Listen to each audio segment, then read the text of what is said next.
really sorry that you guys have to see me like this. We all already know that this quarantine uniform is not too different than my usual getup because editing consumes 90% of my life.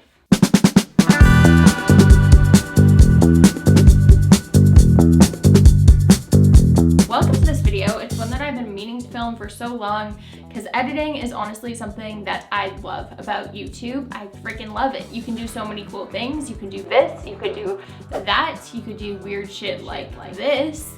And yeah, you don't even need to worry about what's happening when the camera's rolling because honestly, that's not my forte. Editing can turn a disastrous situation into something not so disastrous. Like this vlog where I decided to take multiple tequila shots on my birthday and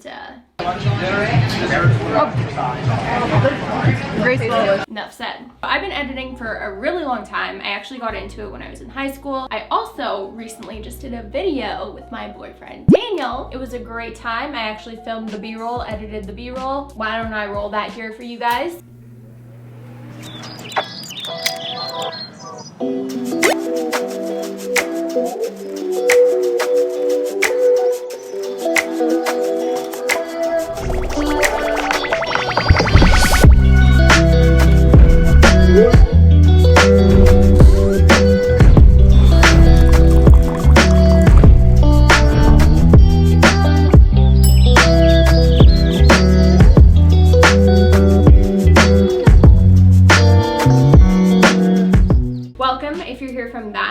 A lot of you guys had questions in that video as well because my editing style is quite different than Daniel's, but I've definitely learned a lot from him as well. Perks of being in a YouTube relationship. So to keep it plain and simple, I'm going to talk about 5 key categories that I think you guys really need to focus on to make your editing unique, to stand out. Let's get into it. So I'm going to be using this vlog of mine as an example. You guys would have seen my Florida thrifting series. With every series, I kind of switch up some things like the text, the colors, the music, but I do also have like an underlying theme, and I would personally say that my theme, my aesthetic for my videos is like a vintage retro feel. Number 1, we're gonna get into titles and text. For those of you guys that don't actually know, you can go onto websites like DaFont, Free Font. There's a whole plethora of them where you can actually download free fonts. So that's something that I kind of like went buck wild with. Who says that anymore? Who says that anymore?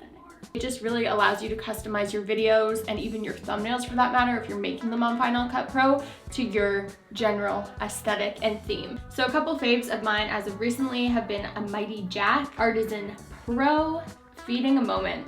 That's a classic. Jungle, Lemon Drop, Lovecraft. Something that's super important is consistency. You definitely don't want to be changing up the whole edit on every single video because then people might not recognize you and they won't have anything to resonate with. Generally, what I like to do is stick to a main title font, a subtitle font, a category font. I don't know how to categorize the category fonts. And I try not to overdo it with too many because then you're just gonna kind of get like a messy 4th grade looking project, you know, when it's like your first time on Word. There is so much you can do with titles and text. I love tracking the letters to make them a little bit further apart. You can change the opacity of the face, add outlines, add shadows.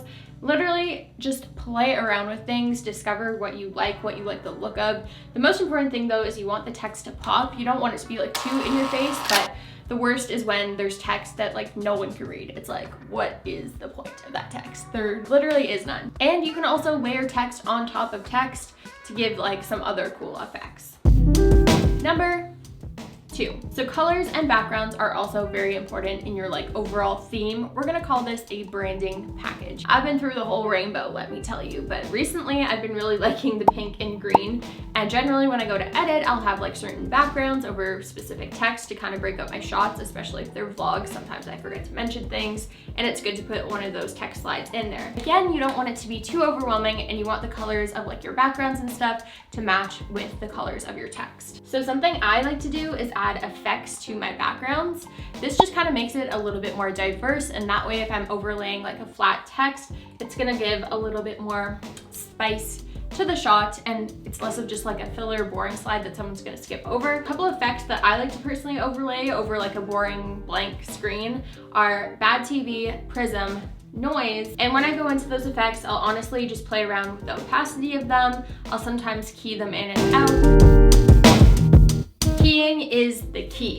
guys. A lot of the times I get questions on how I make text move, how I do my little intros. That is all done through something called keying. I don't even know what the proper definition of keying is. This is where the filmmakers begin to quake. My favorite way to use keying is to switch up the position and the scale of an overlay. If I want to make the text come in from left to right, I would add a key to the position right at the start of the clip, and then one where I want it to land. It sounds a little bit more complicated than it actually is. If you guys are a visual person, I'm sure you'll pick this up really super quick. But again, it's a really fun tool that I think a lot of people underuse, especially like in basic editing. You can also scale in and out to give your text like a cool little bouncing effect, up and down, wave it all around.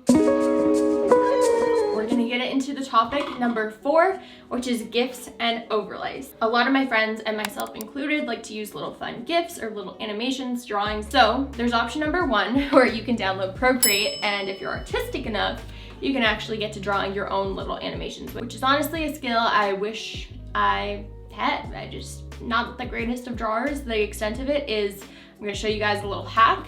I actually whip out my phone because I'm too lazy to get another app. I go to Instagram, okay? I take a photo and then I make the background black on my story. Sorry, we're leaving out very crucial details here. Say I want like a little flower or an arrow. I go up to the draw tool, pick my color. I'll draw a little flower, draw, and then I might draw it like slightly differently. Once I'm done with that, I will save this image, airdrop it to my computer, and then I put a keyer on top of it, and you have yourself a little image. What I might do back and forth with a slightly different image, maybe in a different color, or I could just cut the clip wherever I want it to switch and increase the scale or the position of it to look like it's more of a moving GIF. There are tons and tons of free GIFs and overlays online. You can get free little doodles and animations on YouTube too. Just make sure that they are royalty free, especially if you are doing some sort of like freelance project. You do not want to be taking things that are not yours. I know Daniel uses Storyblocks. That's a really great tool. I've browsed the library before and it's incredible. That is where I often get a bunch of little free GIFs and animations like steam and arrows and bursts and pops, squiggles, and all that fun stuff. So that's one of my favorite parts of editing, because again, if your footage is kind of lacking, you can always add in like a little distraction or a little element like that. And that's my favorite little thing to do. Most of you guys ask me about how I get that like vintage retro TV look, which I just feel like is very on brand with my whole kit, as a lot of my videos are focused on thrifting and vintage fashion. This was actually a free plugin, which you can find tons of free plugins online. This one I actually stumbled upon on TikTok, believe it or not. I believe I got it from a site called Cinepacks, but I'll have it linked down below for you guys, and it was free. This is actually in fact where I got the text at the beginning of my Thrift With Me that comes in on that money bill. Once you download the VHS pack, it's all up to you to just adjust how you want the footage to look. If you want it to look super retro and like blown out, you can do that and not adjust the opacity or anything like that. But personally, I just think it looks best when it's toned down around 53% and it's not taking away too much for the shot. Unless it's like an intro thing where I have at the beginning here and you don't really want to give too much away, it can be used as like a good little teaser, I guess you could say. I almost forgot to address something super important, which you guys ask me all the time, and that is how I filter my videos. So on YouTube in the editing world, it's called a LUT, and my boyfriend Daniel actually sells a package of them, actually 3 packages of them now on his website. So I'll have that link down below. They're all very vintage retro inspired, which is perfect for my videos. And I'll just show you guys here a couple of them that I like to use. And it just makes the color grading process so easy and gives your footage that like extra little special look. So 10 out of 10 would recommend. And lastly, but probably most importantly, having good music is like the absolute key to a video. I don't know about you guys, but whenever I hear someone still using the like 2009 Bethany Moda ukulele track in their vlogs, I just try not to judge, but I kindly unclick. So my personal favorite site to look for music is actually Epidemic Sound.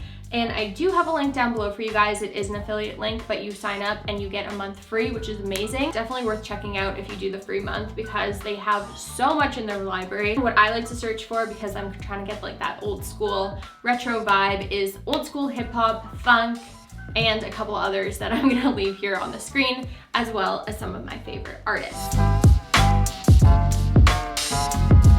So for those of you that are confused as to why I don't just like use normal music or pull tracks straight off of YouTube, it's because if you're trying to monetize your videos, which means make money off of your videos through YouTube AdSense, YouTube is only going to allow you to use copyright-free music. So before, when I would go on SoundCloud, it was such a struggle to find tracks that were actually royalty-free, and sometimes the ones that were would then get claimed by YouTube like months later, which means YouTube either blocks your video, could even take it down, or you just stop earning revenue on that video, which honestly can be quite a bummer. So just to play it safe, using royalty-free websites that have these subscriptions are the way to go. Honestly, guys, like I have not looked back. It is so convenient. You don't need to worry about the stress of anything.